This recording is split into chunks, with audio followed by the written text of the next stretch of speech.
Who am I talking to here? Is this Jonah Reese? I don't know. Is this you, Joshua? It's me, Joshua, the geocaching vlogger. Don't you recognize me? No, not at all. If you're out there listening, people, yes, he has shaved off his beard against a percentage of people that said you should keep it. Just saying. Not an overwhelming percentage, though. Doesn't matter overwhelming or not. And we'll discuss it further on the show. But anyway, should we get into the show, Josh? Yeah, let's get into the show.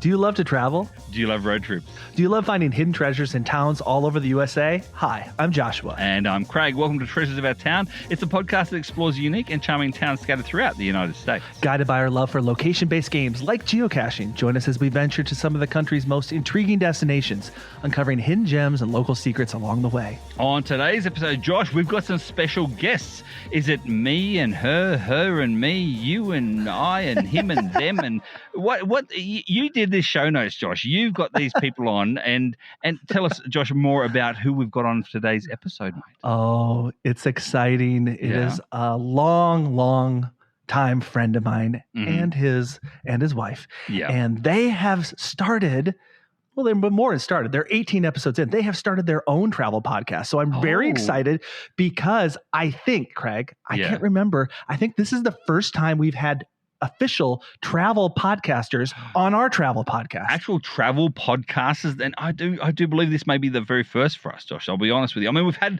a lot of people on our podcast, Josh. We've had like lackeys, geocaching lackeys on their podcast. We've had other podcasters on our podcast as well, like the van life podcast and stuff like that too. But I don't think we've actually had dedicated travel experts on our podcast, Josh. Exactly. And it's so exciting because they have recently transitioned from, I don't know what we want to call it, 9 to 5 life to being full-time travel podcasters. So I'm really excited to talk about them and talk about their journey. And we're going to get them on very quick, but we have something very important to do first. And that is we have to talk about several things. Our delays and upgrades. I've got a new delay now, Josh. As we heard before in the start of the actual episode itself, my new delay is you and your appearance. Tell us about your appearance, Josh. That's a delay for you? My appearance 100%. Is a delay? Because my appearance is an upgrade to me. Definitely not. And I'll guarantee it's not an upgrade for 57% of our patrons. I'll just say that. There you go. 57% of our patrons think you should have kept it. But you listen to the minority, Josh. Why? I listened to my heart, Craig, and I listened to the itchiness of my face. Yes, I did shave. Get out of that. I shaved my beard, and you know what? Yes, the patrons. Yes, said, it wasn't overwhelming. It was like 56%. If it was overwhelming, I might have considered change, but it wasn't overwhelming, and I would have voted no. So that would have been even more. Josh, I'll quickly read out these patron comments. I will do that. Like, you got Mike on there. He says, looks great on your bra. So that's a yes from him. Waymaker Jan says, there are some excellent beard products out there to take your beard game to the next level. So I will say yay. But you do you, bud. You look. I did me. I listened to Waymaker Jan. Yeah. You got Nesmuck as well, who said, should only be one option, and that is keep it. You've got Brenda as well saying yes. You've got Jeff Arba, Antesius. He's saying definitely. And then you have, Josh, you have the lady contingent. I'll say the lady contingent of the rest of the people who listen and watch you as well. And they said, although the beard looks good on Joshua, it takes away from the boyish charm of the geocaching blogger. See, there we go. Listen to the ladies. That's the lesson here. Wow. Really? You listen to the ladies? You didn't? Anyway. That, I'll be honest, I had a different delay, Josh, but now that has turned into my delay. So anyway, what about your, mate? What's your delay been for this last 2 weeks, mate? I'm going to do my upgrade first because my upgrade and delay are connected. 2 weeks ago, you remember I was talking about, hey, I'm heading down and dropping off all my son's stuff at college. And I said, maybe, just maybe, I will visit the world's largest ball of paint, which was the winner of Roadside Attraction March Madness 2024. And I was like, I got to get there. Just outside of Indianapolis. And Craig. You did it? I made it happen. Oh, so are you a world record holder, Josh? That's what you're saying. I was a world record holder. He said, "You're a world record holder for 3 more hours because that's when the next person's coming." I was going to ask how long. 3 hours for, mind you, holding a world record for 3 hours is better than not holding a world record at all. That's what I'll say. This is true.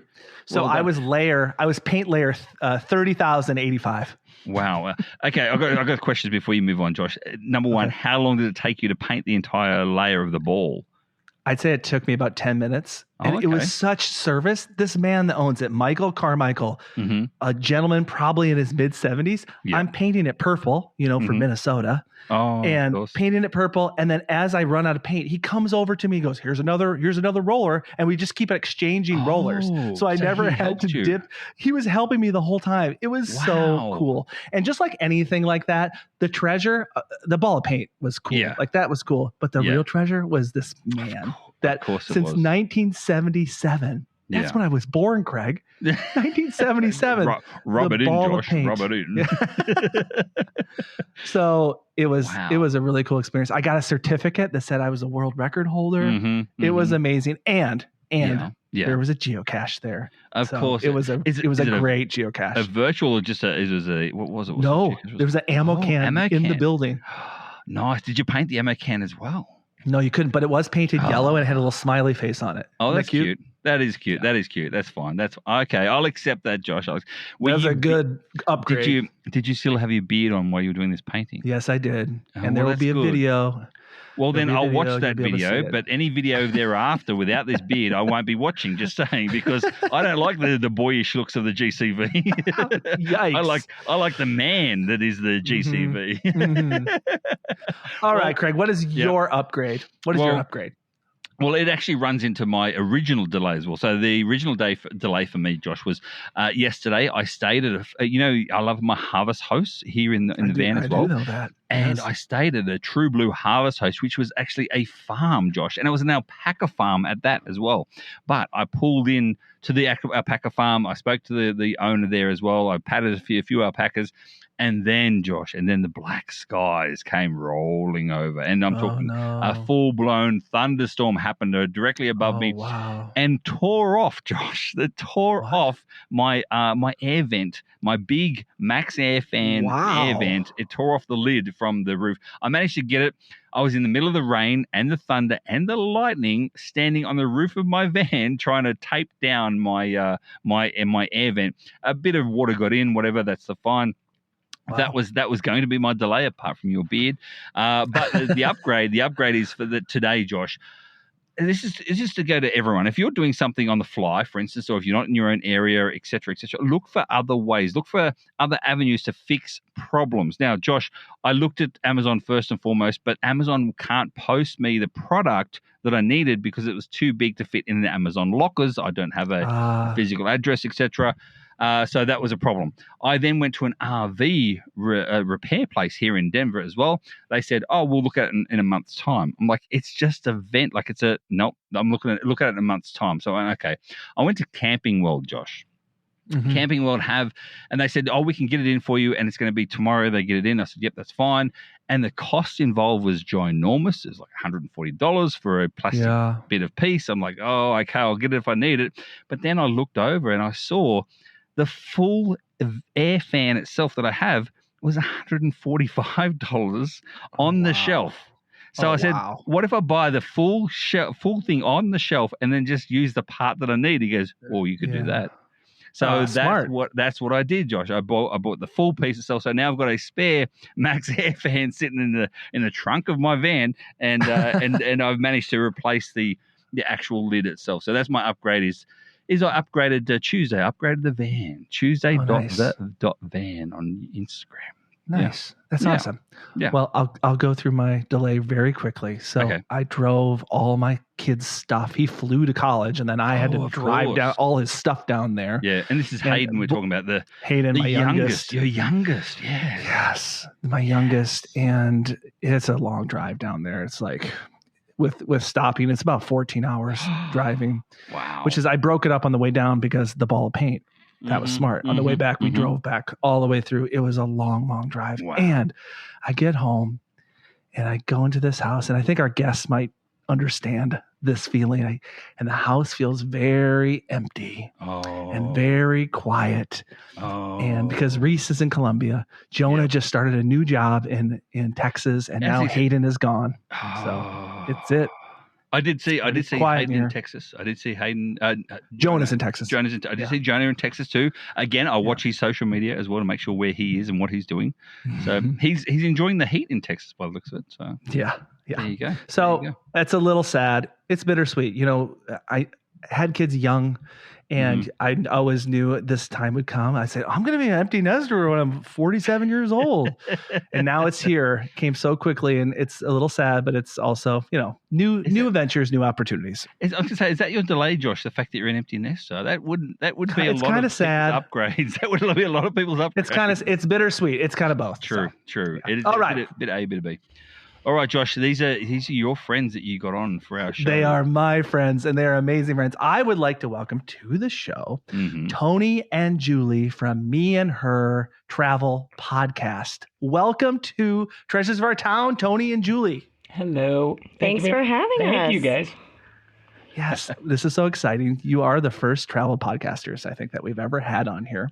Yeah. And so just to start us off, let the people know a little bit who you are, where you're from, where's your home base, and then maybe, I don't know, Tony can go maybe a little bit in how I know Tony, which is kind of interesting. We have a long story together, and actually a very interesting one that I've never brought up on social media before. Breaking news. Breaking news.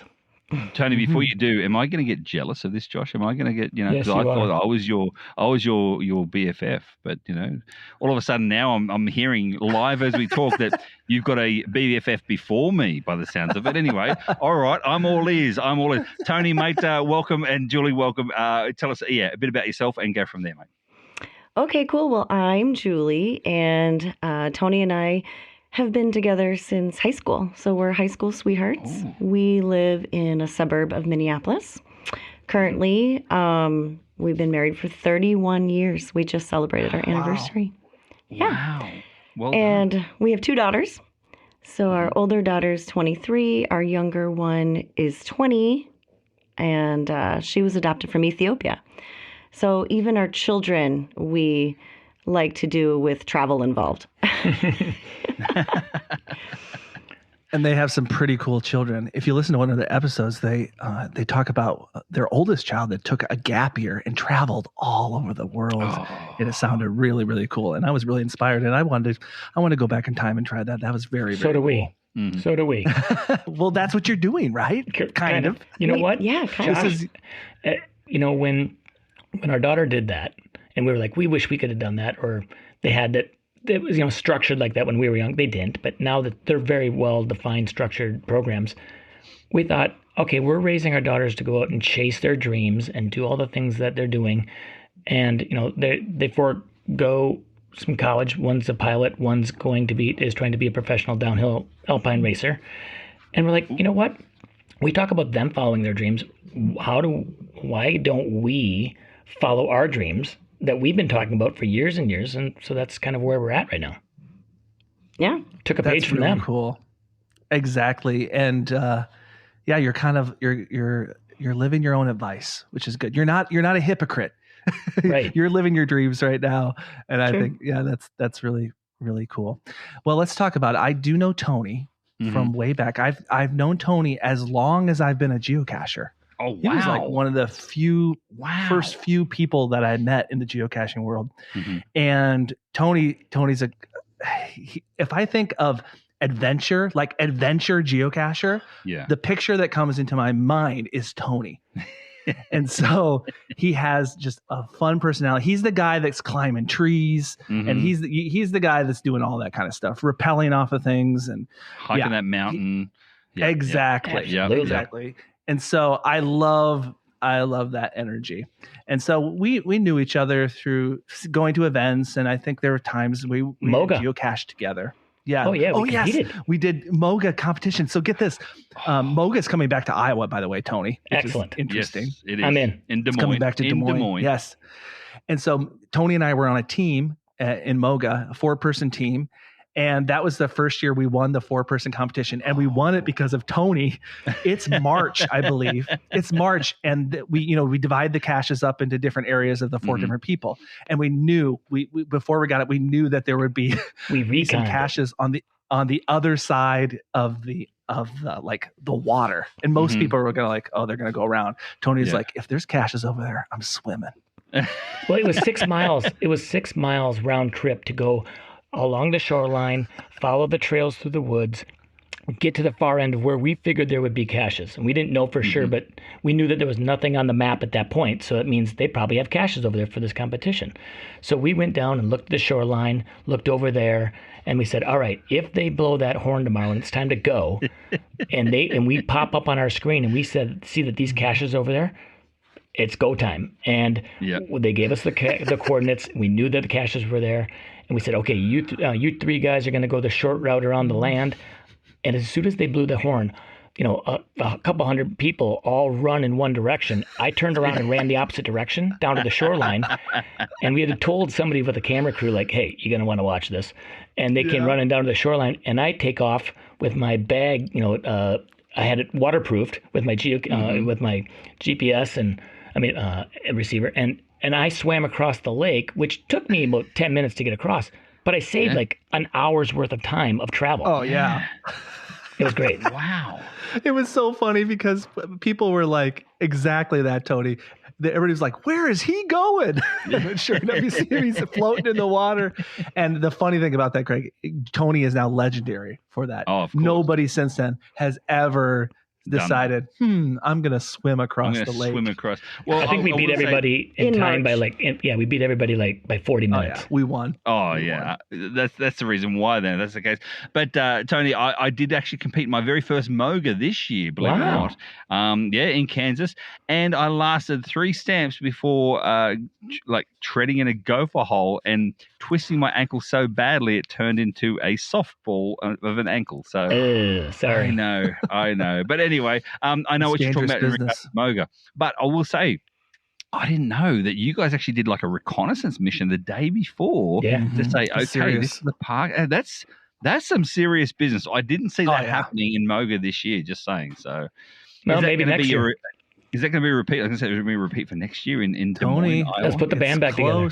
Let's put the band back together. We could make it. We could win it. And if you get the band back together, Joshua, depending on your age, because I'm thinking you're the youngest, you can be in a different age bracket then too. So the only way that would happen is if we get like an 18-year-old, I'm sure. Yeah, we had that one year. We had Halloween son. Because you've got to have the average age. But anyway, I digress. Yes. Tony, Julie, Josh said about you being classed as a me and her adventures. Me and her or MeandHer? So we decided to do that a little bit on purpose with a play on words, Me and Her Travel. And trying to come up with a unique name in these days is very difficult. So when we found Me and Her Travel, like, that's a beautiful play on words for meandering through the world. Yeah. I like it. Meander through the world, Josh. You know what? We screw it up all the time and say it one way, and then we turn around and say it differently the next time. So we really got to get on that, Julie, and say something and come up with one way of saying it. I usually say meander, and then I think sometimes you say me and her, but it's both. It means both. So it's good. So let's get into that. What you talked about your kids. They kind of inspired you. You wanted to take your own advice to launch this podcast, but go back a little bit. What was the thought process? You had day jobs, things you were doing day to day. You're not of like typical retirement age yet. And so take me through the thought process of deciding to do this travel podcast and start traveling more full time. Tell us a little bit about that. Yeah, so we are currently 54. But the last probably decade, and I'm sure there's a lot of people who might be able to relate to this, but the last decade for work for my husband was very stressful. And, there were some nights he would come home and he just wouldn't even want to talk, and he would just kind of go in a quiet room for a little while. And it was very COVID and elections and just, I don't know, stress.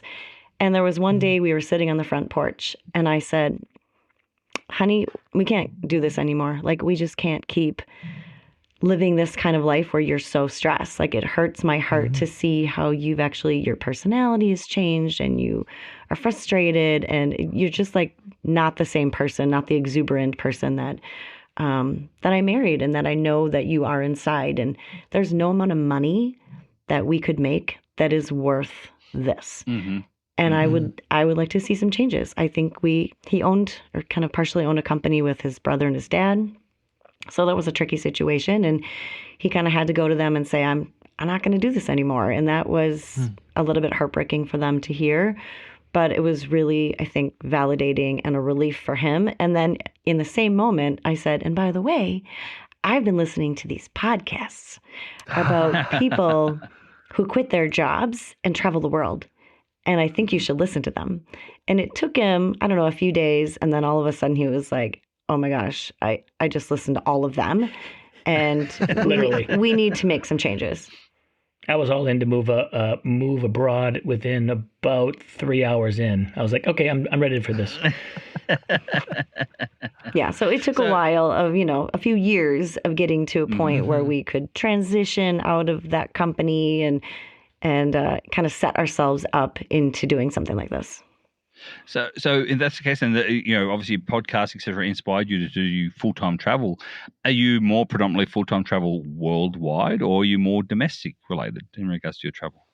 Well, we love international travel and all that it brings with it. We love the United States, and we love traveling in the United States, and we have our favorites and all that. But and we do travel quite a bit within the United States, but we are really drawn to international travel and have for ever since we've been together.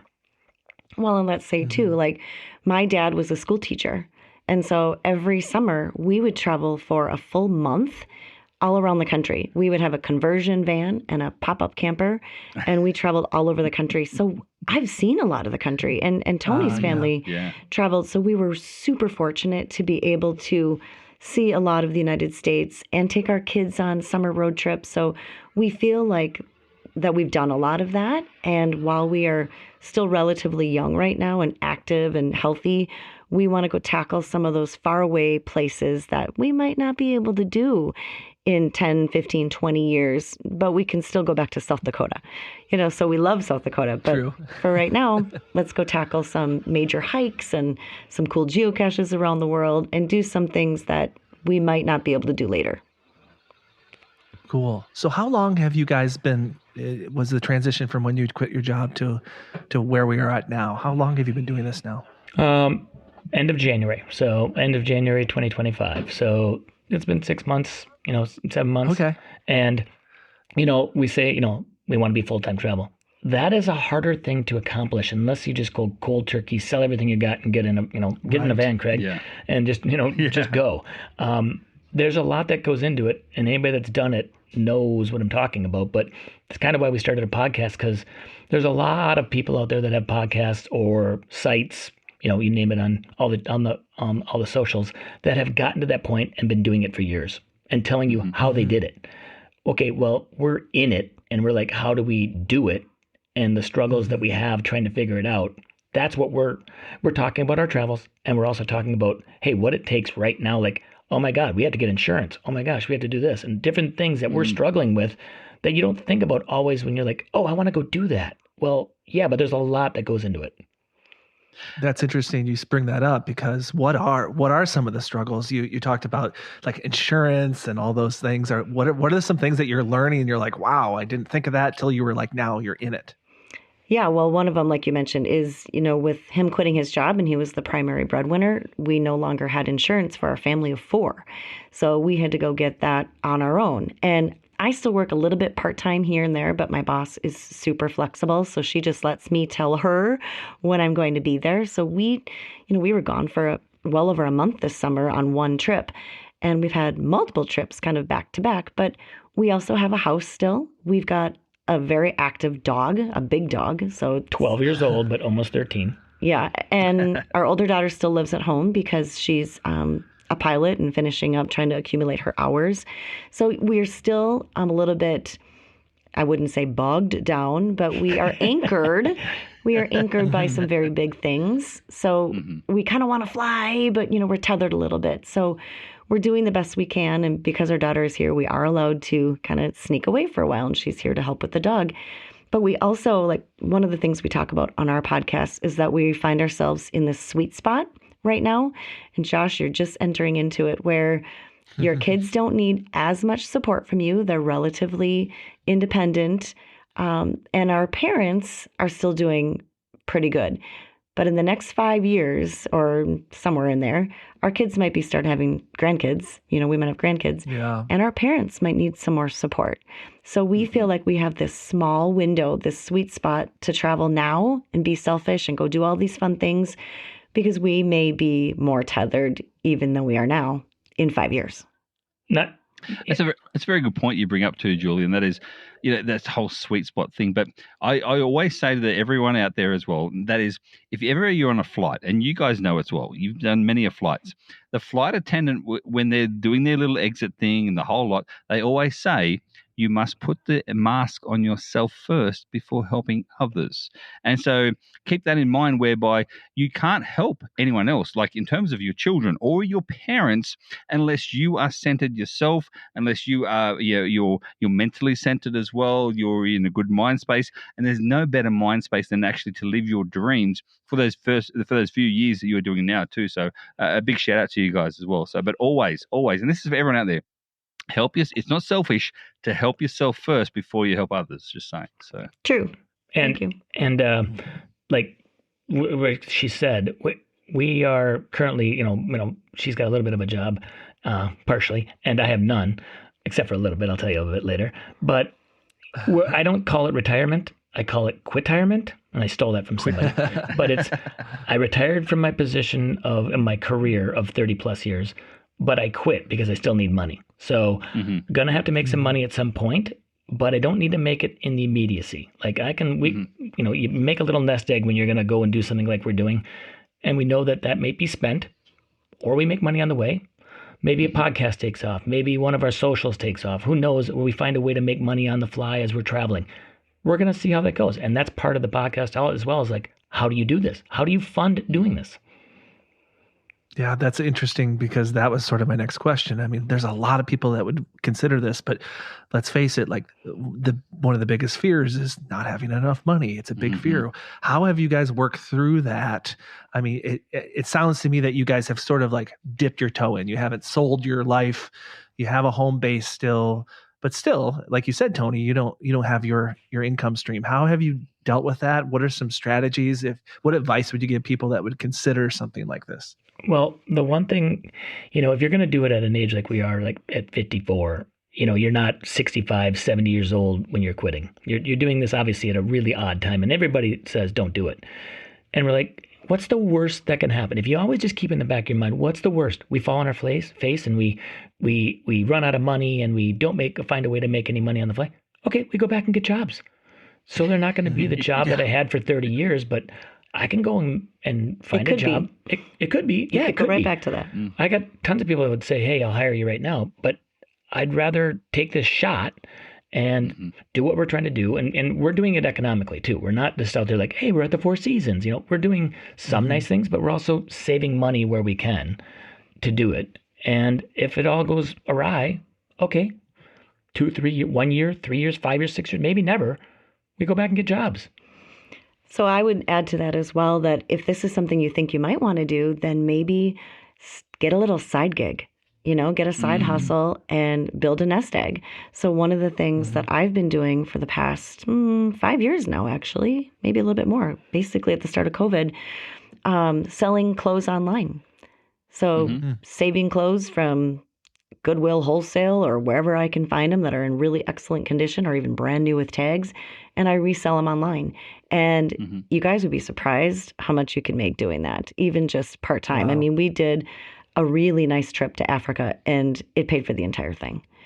So I just keep socking that money away into a little account, and then that's what we've been using to draw from for our travels. And yes, I would spend a lot of my nights and my weekends doing that, but I actually really loved it.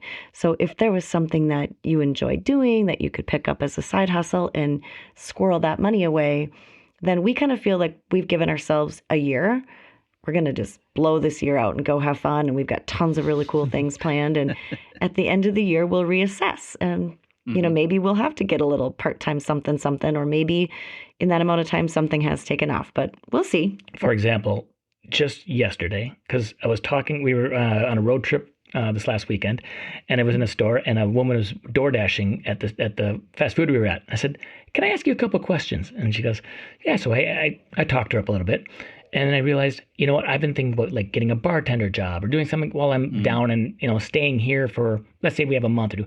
But nobody wants to hire somebody for 4 weeks and then have you go AWOL for a month. So I thought, maybe I'll do DoorDash where it's completely just when I'm in town. So since yesterday, and this will be news to a lot of people, I made 10 dashes in the last day, and I made a bunch of money. Not great amount of money, but guess what? It adds up. And I was I was driving 20 minutes one direction. I checked online. I got 2 DoorDashes going that direction. I got paid to drive the distance I was going. It's just another clever way of a little side hustle. It basically pays for the cable bill. But that's a good point you make too, Julie, and that is there are everyone knows them as side hustles, but really they're not a hustle at all. Literally, they are jobs that you can create for yourself in order to create the income that you need. And as you said, Julie, as well, if you like what you're doing, you're not actually working technically. You know what I mean? Like if you enjoy what you're doing, you're not working a day in your life. So if you can do something you love, like finding these really cool old-looking clothes, retro clothes, etc., from Goodwill with tags on the whole lot, and then repurpose them to people who are actually going to use them as well, and then you make some money out of them, everyone's happy, and you're happy because you're actually, working in a job that you like, and you're literally working for yourself. There's no boss there. It's just you decide what you want to work, how you want to work, and exactly. And exactly. I love that. I love that idea. We got one more for you. Same with DoorDash, Tony, as well. It's the same sort of thing too. We got one more for you that we utilized on this last big trip that we took. You don't go to Italy for over a month without, some expenses, right? So that's going to get costly, especially if you're staying in hotels. So for half of it, my wife, Julie. Yeah, so I found an international pet sit. So, yes. like That's here in cool. the States, we've got rover.com and things like that you can hire. But internationally, there are a lot of groups that are international house sitters, international pet sitters. And you can scroll through some of those. They're on Facebook. You scroll through some of those Facebook groups and see what might be available. And when we were going to Italy, we found that Andrea Bocelli was going to be playing a concert in the ancient amphitheater of Pompeii. And I pretty much lost my mind. And I told Tony, said, we're going to do anything in our power, move heaven and earth to be at that concert. And he's like, it's not in our budget. That wasn't in our plan this year. I'm like, I don't care. It's going to happen. So in order to make that feasible, I scrolled through, and you guys, it was like magic. Seriously, if you put stuff out into the universe is going to meet you. And right then I found a pet sit that was just outside of Naples. So that's right by Pompeii. It was a 2-week pet sit that ended 2 days before the concert. And it was amazing. So we stayed in this family's home and took care of their cute little dog while they came back to the United States. And we got to stay there for free. So we didn't get paid, but we had free accommodations. They let us use their car. So we were able to go see some sights. And, we lived like locals in Italy for 2 weeks. And it was an amazing experience. And that is something anybody can do. So if you can't afford expensive hotels, that is absolutely an option, for an international travel. But one of my best girlfriends just booked a trip that I actually found for her on a Facebook group in Arizona. And she's taking care of a couple, 2-3 dogs for like 10 days while the family goes to Japan. And stays for free. And she's staying for free. And her brother happens to live in the same town. So she's like, this is great. I can visit my brother, but I don't have to stay with him. Hopefully he doesn't listen to this. Yeah, maybe. But anyway, it's like a free Airbnb, because we've all stayed at Airbnbs before, and literally, if you haven't stayed in an Airbnb before, then you're missing out. But Airbnb is really just someone's house that they lease out for 1 night, 2 nights a week, whatever it might be. So really, all you're doing is you're dog sitting and you're staying at a free Airbnb. And let's be honest, who doesn't like dogs? Well, when you're gone for a month, you miss your dog dearly. So you want to pet every dog in the world when you're traveling in Europe, but people don't pet other people's dogs in Europe. So you don't get to do that unless you're staying with them. Yes, perfect. Oh, wow. Perfect. I like So she was adorable, and now we miss her. And we're still in communication. We're still in communication with these people, and they have said open invitation anytime you guys want to come back. Please do, whether it's to pet sit or just to stay with us and hang out. Like, we got along so well. So, That's so cool. we made friends too. It was awesome. The thing here is that we live in such an amazing time, right? Like 30 years ago, these things that we're mentioning wouldn't even be possible. No. Like, we wouldn't be so connected, and we live in a time where we can just do a quick job and get paid right away and visit people that we don't even know, that we wouldn't be connected with. So it's just amazing when you kind of think about how fortunate we are to live in the time we live. Absolutely. All right, we need to turn to the travel. I want to hear all about some of the places you've been. You focus on international travel. I've listened to several of your podcasts. I listened to the most recent one, which was fascinating. I didn't even know this country exists. But so what are some of the places that you've most recently gone to that would be like considered like maybe a little hidden place or off the beaten path that maybe not a lot of people hear about? Tell us a little bit about that. Well, I'll mention this one because you just kind of alluded to it, but yes. San Marino. And it's not San Marino. It's what is it, Julie? It's the Serene Republic of San Marino. That's the official name of the country. Wow. And it is an enclave, totally enclosed inside of Italy. Kind of like the Vatican City is a country, a sovereign nation, sovereign state. This is a country completely surrounded by Italy, just south of Venice and east of Florence, 2 hours each. And it is so unique and so beautiful. It is like a fairy tale when you drive up on it and you see this mountain, and you know, like when you're watching a cartoon of this royal palace, and it's up on a hill, and you see the towers. You see that driving up to San Marino, and you go, "Oh my gosh, we really are driving into a fairy tale." And you climb up this mountain, which is this old town from 1400s or before. It's been a country since a republic since the 1400s or 1300s. No, 340 AD. Yeah. Okay, I'm really wrong there. Wow. Mm-hmm. Yeah. Wow. But it's really a long time. It's the oldest republic in the world. Wow. And most people have never heard of it. Right. Really cool place. Yeah, so that's definitely off the beaten path. Oh yeah, absolutely. One question I do have as well, Tony, and as you said before, you're actually a geocacher. You do find geocaches. Is there a souvenir for that country? Yeah, I was going to ask the same question because I know they found an adventure lab because I heard on the podcast, but you don't get souvenirs for adventure labs. So I don't know, because when we were trying to connect on the souvenir, like getting the souvenirs, sometimes the geocaching abroad is, as you know, some places it's absolutely loaded. It's like every 529 feet. It is like right there. Other places, when we were in Naples, we had to struggle to find them. Like you had to go like a mile and a half just to find one. There's like 4 in the entire town. It's really hard. So when you're traveling and you want to make sure you're finding a geocache, because as any geocacher that travels knows, you got to light it up. Every state and every country, you got to light it up. Oh, yeah. If you don't find a cache, then you didn't go there. Let's just say that's that, right. That's the definition. Yeah. So you kind of focus on, hey, how much time do you devote to geocaching and finding caches in those areas, or staying on your whatever you had planned for your travels. But we always try and find especially in a new place, we always try and find a time to get a geocache. And Julie was posting a lot about geocaching. I'm like, I don't know if a lot of our followers are going to know what that is as well. So we're going to actually do a podcast coming up on geocaching. But the pictures of you finding your caches were so cute. I always like those. He's like all sneaky and trying to pull something out of a wall. And I don't know if there might be a spot later in the podcast where we're supposed to talk about this, but I'm going to preempt it and say it now. But one of the coolest places that we found a geocache, and you guys won't even believe it, but in the middle of Pompeii, like the ancient city that is a national UNESCO World Heritage Site, you would not think that you'd be allowed to have geocaches there, but you are. And in the middle of Pompeii, in this, I don't even know what that area was called, but it's right by one of the arenas. Right by one of the arenas, there's a wall, and it's hidden in the crack of one of the walls. And so we were trying to be all sneaky and we always have a pen on us. Every good geocacher knows you must have a pen on you.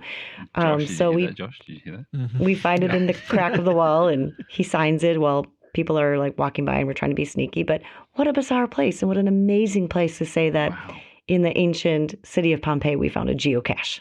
Crazy. Mm-hmm.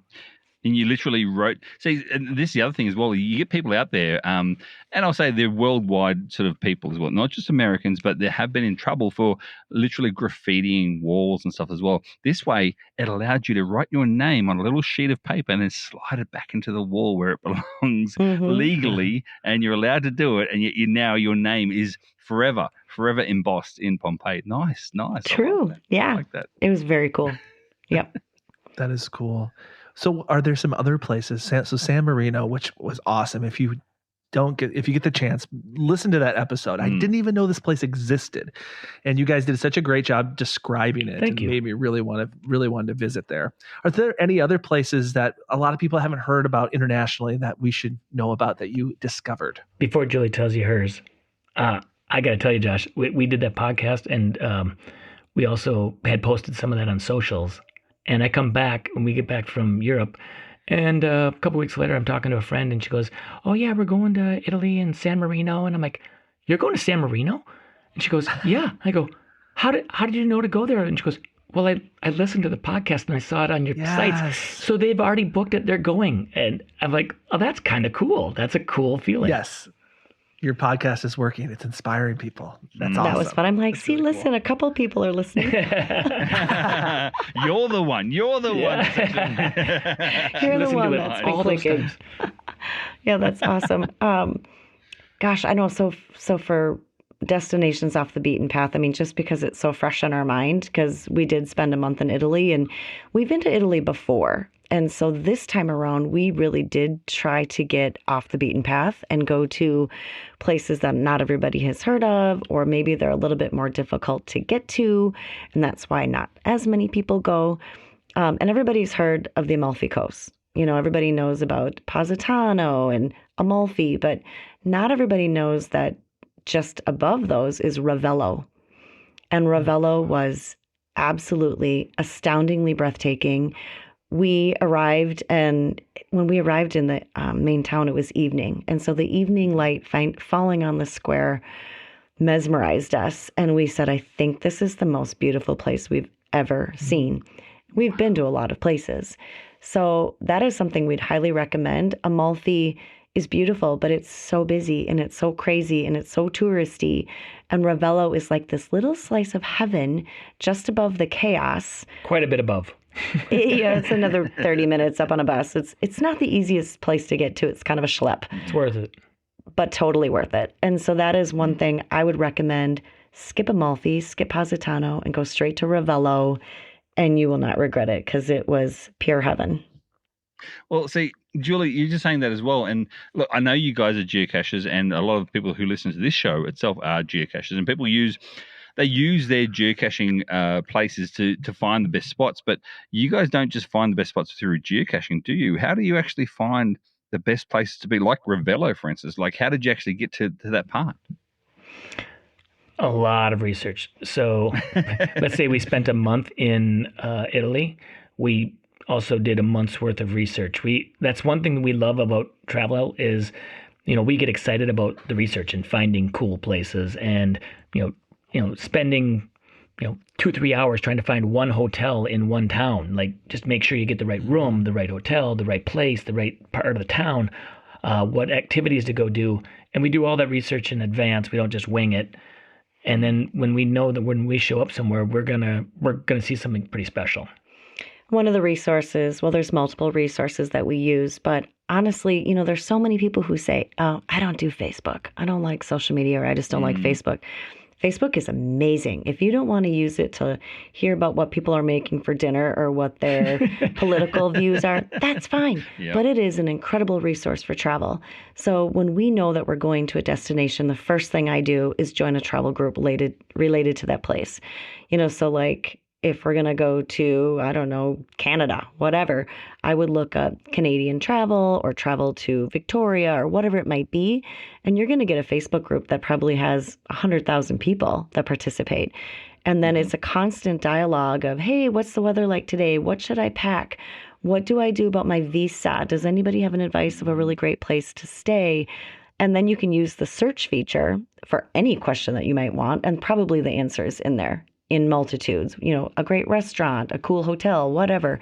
So that is an amazing resource. So we use speakeasies. We like our speakeasies. Yeah, we like hidden bars. Because you know what? It's the element of having to try to find it. It's the geocaching kind of bar. It's rubbed off into my drinking. Alcoholic drinking, alcoholic geocaching. I like it. You have to go searching for it. Yep, absolutely. So we do love those. So that is one recommendation. And then I like to use Pinterest. Pinterest has amazing blogs that can tell you spend 3 days in this city. And so you can read it and get some really good ideas. And then you can even search quirky off the beaten path stuff. But Tony likes his TikTok. Oh my gosh, TikTok is the greatest for travel. If you want to find a cool place to go or see something, somebody has filmed it and somebody has put a really cool video together about it, and it takes you 30 seconds to look at it. And then you pin it, and then you just start saving them and build your trips around, stuff like that. Oh, a lot of the things that we've done and seen have been thanks to cool people on TikTok. Yeah. And that's good. That's a good point too. And Josh, you know this as well. A lot of people just use TikTok, and especially, I mean, let's be honest, Josh, our age bracket of our listeners is up there. You know what I mean? Like it's not the young ones of today. And there are kind of a lot of them are afraid of TikTok because they think, oh, TikTok is a young person's program, and all you do is just scroll upon scroll upon scroll. No, it's not about that too. You can actually search on TikTok, Tony, as well, and that's what I'm thinking you did as well.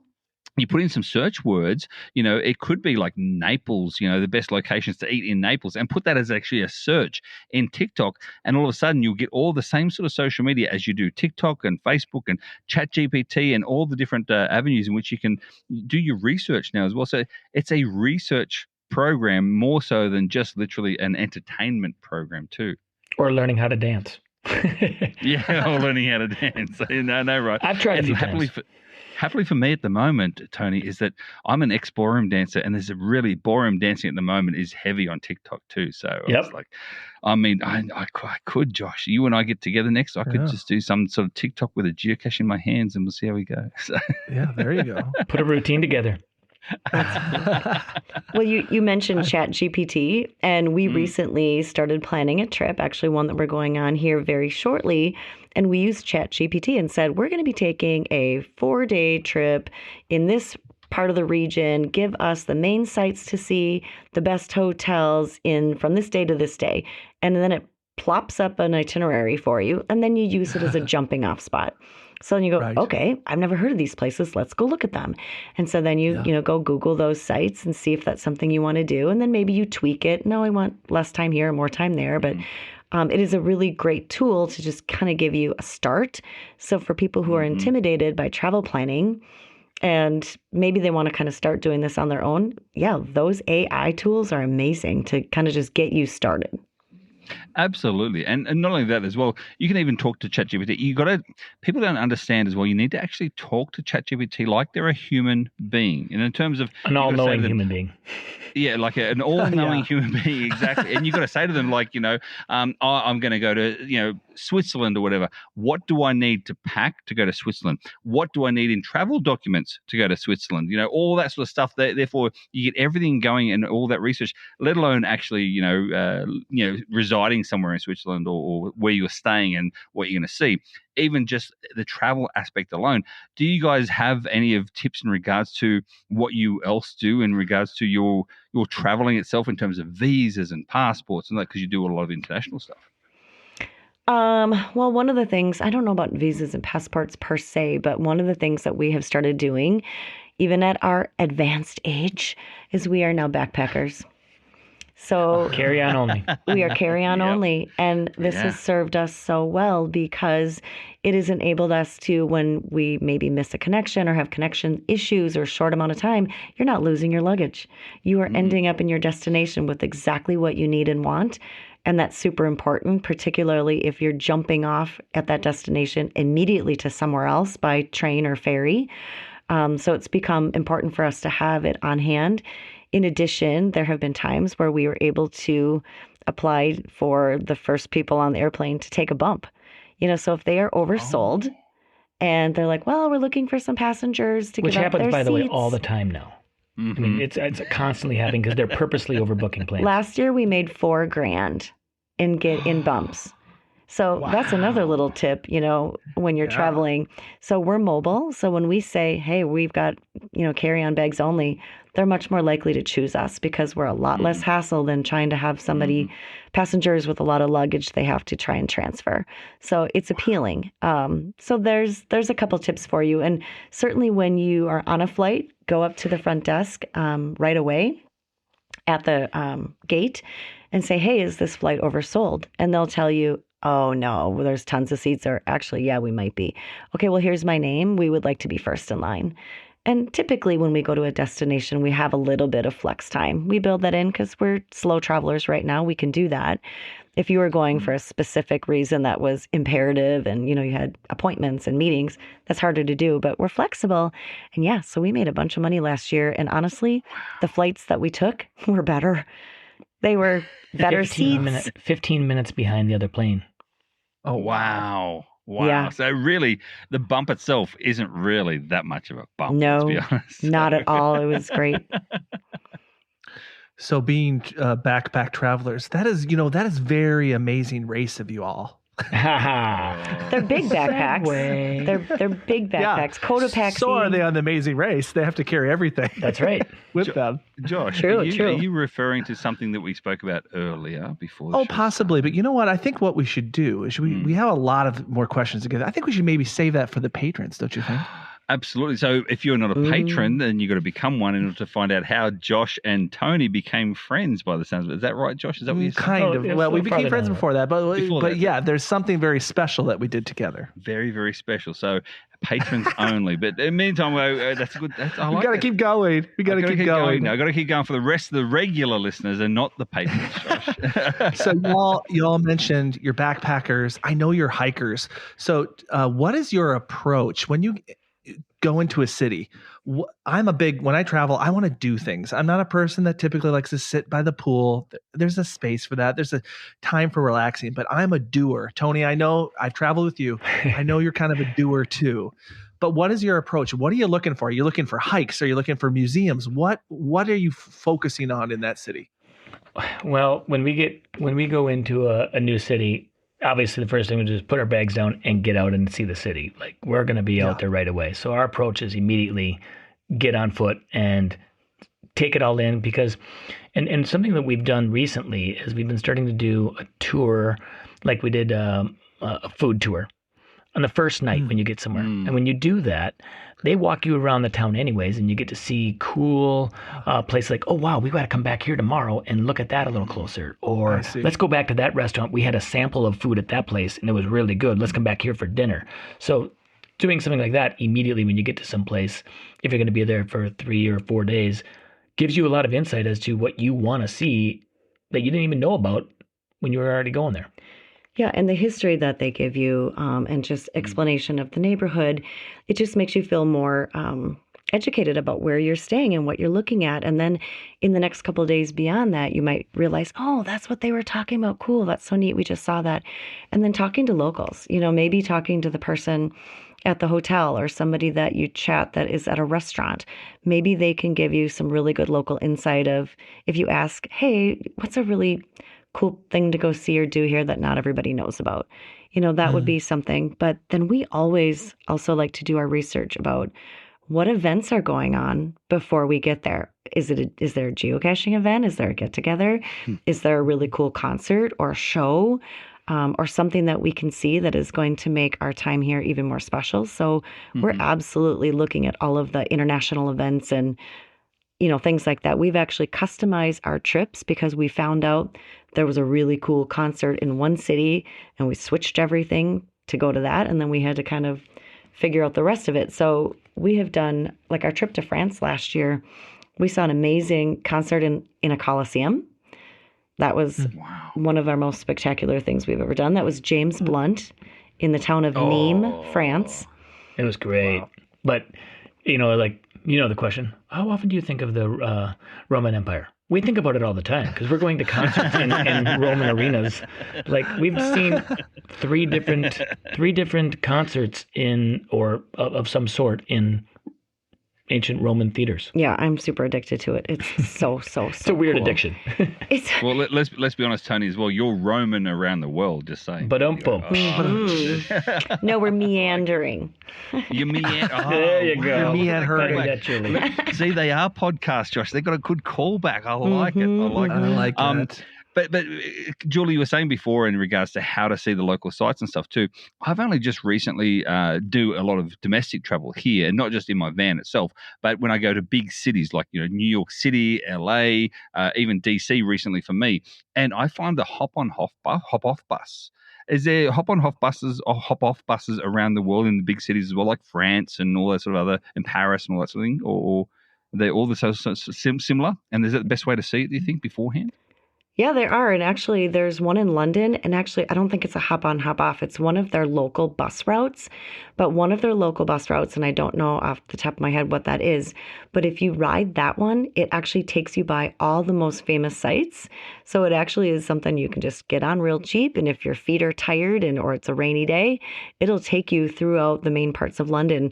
So I was like, oh, we should do that. That'd be kind of cool. But they do have the hop on and hop off on many big cities have those as well. Yeah. And in London, another cool thing that we did while we were there last trip is they have Uber boats, which, like what?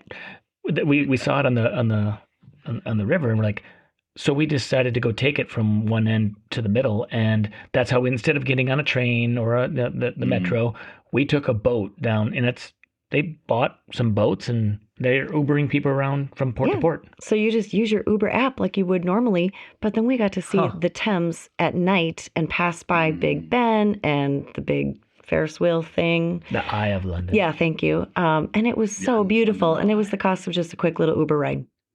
It was amazing. I like it. And that's the other thing as well, is that when I was over there, they had the hop on, hop off bus, but they had the extra hop on, hop off bus, which included the up and down the Thames as well, as many times as you want, up and down the ferry. They have the actual individual ferries as well. But then that's not Uber because it does have a time limit, a time schedule.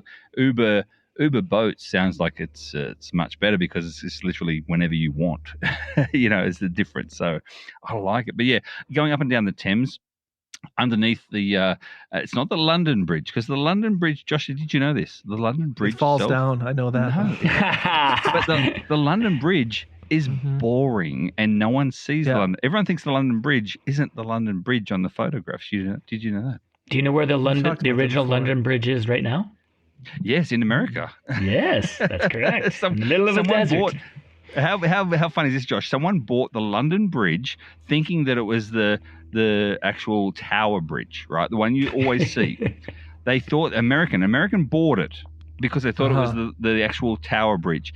And when they got it, they spent lots and lots of millions of dollars to get over here. They went, hang on, that's just a concrete bridge. They went, yeah, that's the London Bridge. Oops. Not the Tower Bridge. Not the Tower Bridge. But anyway, we're rabbit holing, Josh. Yeah, silly Americans. Talk to us a little bit about your relationship. You've been spending probably a lot more time together. How has the travel strengthened your relationship? And I'm assuming it's strengthened it. I was going to say strengthened or... Thanks, Josh. Thanks for that. Actually, you know what? My biggest... Oh, wait a minute. We did just go to Coldplay concert in Nashville. So we are still married. Just want to point that out. Yeah. Oh, that's good. For the current reference. You got caught hugging each other, did you? You got caught hugging each other. Cam. Everybody was doing that. Everybody was trying to mimic. That's funny. Yeah, it's funny. Too funny. No, you know what? It's actually been great. And the primary reason for that is because he's gotten some of his lighthearted spirit back. So he's not so stressed. He's let go of those everyday worries that he had at his job. Those are gone now. And so he's just much more lighthearted and frankly more pleasant to be around. So I don't mind him being home all the time and we actually get along great and we have a ton of fun together. And he did set up his little home office studio kind of in our upstairs and stayed out of the one that was downstairs, which was mine. So we do have separate spaces that we can kind of, our own corners, so to speak, that we can work out of during the day. But yeah, surprisingly, I thought maybe it would really start to get to me, but it hasn't bothered me. Shocker. That's interesting though, what you say, Julie, and a lot of people do that as well, and that is they sort of once they the kids leave the area, etc. You want to travel, and you become closer in terms of time frame. But in actual fact, you realize, hang on a second, we weren't as close as what we were used to be. But the fact that Tony, you've gone back to the OG. Tony, the one that Julie fell in love with to begin with, because now there's no stress, so there's no relaxation. I bet, Julie, you're feeling really, really, like a breath of fresh air. Like, oh my goodness, he's back again. This is good. Yeah, he's ready to climb more trees, Josh. I'm starting to feel like I was like people were referring to me as a Shrek or something. I mean, I was. Oh, no. No. I do feel a lot better. I do feel great, and like a weight has been lifted. And Julie has always been my best friend, and we have always been great communicators. Married 31 years, you're not staying together unless you're communicating. And it's only gotten stronger, I think.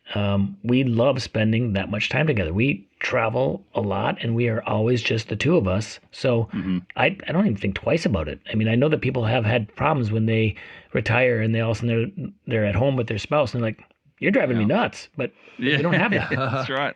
I think we only had one day on our trip to Italy where we were a little bit snarky with each other. And I think that's because we were hungry. And maybe, honestly, you know what? We don't do good if we don't have a plan. That's one thing we've learned. We're not the kind of traveler that just likes to wing it and let's just see where it takes us. That's not us. End up at a random bar, drunk and under a table. No, that's not you. That doesn't usually happen. But is that an experience, Josh, I know, right? Currently at the moment. Josh, we've got to hit on the show notes as well about these rapid fire questions. Julie, Tony, we're going to test. We're going to do the test now. We're going to do the couples test with you. You both have to answer these questions, and the rapid fire questions are: Tony, you're first with this one here. Oh boy. Geocache type you love more, either traditional or a gadget cache? Oh, for sure, traditional. Do you want explanations? Because no, these are quick fire. Just quick fire. Traditional. Julie, me yours? too. Traditional. There you go. They're equal on that one. All Josh, right. you're next. Best travel snack: trail mix or beef jerky? Trail mix. Oh, Julie has it with her everywhere we go, so I have to say that. But I would prefer beef jerky. But since we share, I'm eating out of her bag. There we go. That's the one. All right. Favorite mode of transport on your travels: plane, trains, or automobiles? Julie. I say automobile. As a pilot, I'm going to say planes. Oh, there's another difference, Josh. And can I answer that too? Yeah. That's one of my favorite movies. But you know why? Because that one part where he says, he's proud of his town. It's a damn rare thing these days. You're not going to put that in there. You're not going to put it about Julie and Tony and their travels and how proud they are to travel. They're not probably. I mean, they're probably proud of their town, but they're leaving their town, so that doesn't really connect. Oh, so I thought you were going to say those aren't pillows. Yeah. You guys know that I have to get that phrase. Do you guys know I have to get that phrase into every episode? Do you? Yeah. There you go. So it's an Easter egg. So. Check. Okay. Done. Most scenic country you've been to? Oh. Scenic country, coastline, skyline, jungles, mountains. What are you looking for? Just the overall? Overall, well, your favorite, however you interpret it. However you interpret it. I'm going to say Turkey on the forthcoming that I want to see more, but from what I've seen, you're in a spot where I know this is rapid fire, but when you're in Istanbul and you get to see the Bosphorus and you get to see the Strait and you get to see Asia on the other side and you're in Europe and you get these mosques and just the music and the bells and the calling to prayer, it's amazing. So the scenery it never ends. So, Julie, in other words, short answer, Tony said Turkey. Yeah, sorry. Montenegro. I'm going to say Montenegro. There we go. All right, one item that you never leave home without, Julie. One item you never leave home without. So easy. Sorry, I'm a woman of a certain age. My portable fan. Oh, fan. And you, Tony? Baby drone. Oh, the little drones. I like it. I like it. We call it a We've baby talked drone. International. We have a lot of drones, so that one's baby drone. We've talked a lot about the international travel, but most underrated U.S. city or town. Surprising. I'm gonna say Des Moines. Wow. Yeah. Julie? Branson. Branson. Oh. Wow. All right. I'm going to be quick as well. Coffee or tea to start the adventure day, Tony? Silly question. Very, very silly question. Coffee. Because we part of our requirements for you to be friends with us, you have to answer 5 different questions. But one of them is, do you like coffee? And if it's a no, you have limited amount of questions you can get right to stay friends with us. So coffee, always coffee. There is no other answer. This is true. And coming from the British Connolly, again, I said the same word wrong again. But I'm a coffee drinker as well. But I will say, I've never had a coffee equal to an Australian coffee just yet in the US. Just saying. So. Well, that's easy. Oh, we don't yeah. have good coffee. You have to True. go out of our country to get good coffee. Correct. 100%. Correct. Josh, the next one. We've only got a couple more to go. One town you'd return to tomorrow. No questions asked. Sydney, Australia. Oh. Mobile, Alabama. Oh, interesting. Tony. I gotta. But if you're not asking questions, then you don't have any context. Nope, no questions. Oh, No, I nothing can't. else. Oh, there you go. Yep, Well, can't. after we finish recording, Tony, we've got to talk. All right. Next one is best travel hack, Tony. Okay. If you're going to fly to Europe from the United States and you are going to do an overnight, more than likely you do an overnight because you get to sleep, or you try to, I would make sure I get my seat on a window on the left-hand side of the plane. And the reason being, and get it close to the wing, because if you like photography and if you want to see the Aurora Borealis, when you go over the polar caps and you're, just south of the polar caps and you're in the Arctic and you're flying, the best northern lights are going to be on that left side of that plane, and they can be at times breathtaking. And the photography, if you can pull it off, is pretty incredible. And you have the wing as context. So travel hack, if you like photography and northern lights, sit on the left side of the plane. Oh, I like that tip. Julie, what about yourself? Best My travel hack is not quite as fancy. Mine would be different. It's just different. chip clips. I always bring chip clips because you will go to a gas station, open a big bag of chips, and then you're like, what do I do with the rest of this now? Chip clip. You're in a hotel room and the stupid window drapes won't shut and you can't sleep. Chip clip. You want to hang up your wet swimsuit somewhere and there's nowhere to put it. Chip clip. A million uses for chip clips, especially if they have a little magnet on them. Some of them have magnets too. Even better. Okay. Yeah, that's a good or paper clip as well. Not paper clip, but those the bigger paper clips you can do the same thing with too. I like it, Julie. I like it. Josh, one more, mate. One more. No, you skipped one. There's 2 more. Favorite travel companion besides each other? We were hoping you were going to skip that one. Go ahead, Julie. Because we would just alienate so many people. You travel with a lot of Maybe I'll tell you besides your children. Mine's too. easy because you can't say one kid over the other, and we traveled with both individually. I'm going to say myself because I don't think enough credit gets to having a solo travel. I love solo travel. Mm-hmm. That was We cheating. have a whole episode on that, by the way. Yeah. That's good. Yep. Okay, that was What about totally you, Julie? cheating. Alienate so many people. Yep, I'm going to say a girlfriend. That's cheating. Well, say you a name. said you. Because Tony, sometimes, you just said yourself, so you alienated everyone. sometimes I just want to go sit at a champagne bar or go to a tea shop or something because I do like tea. Not sometimes, but Generic girlfriend. So generic girlfriend, yeah. Yeah. We have random girlfriend. Can I say girlfriend too? no. Oh.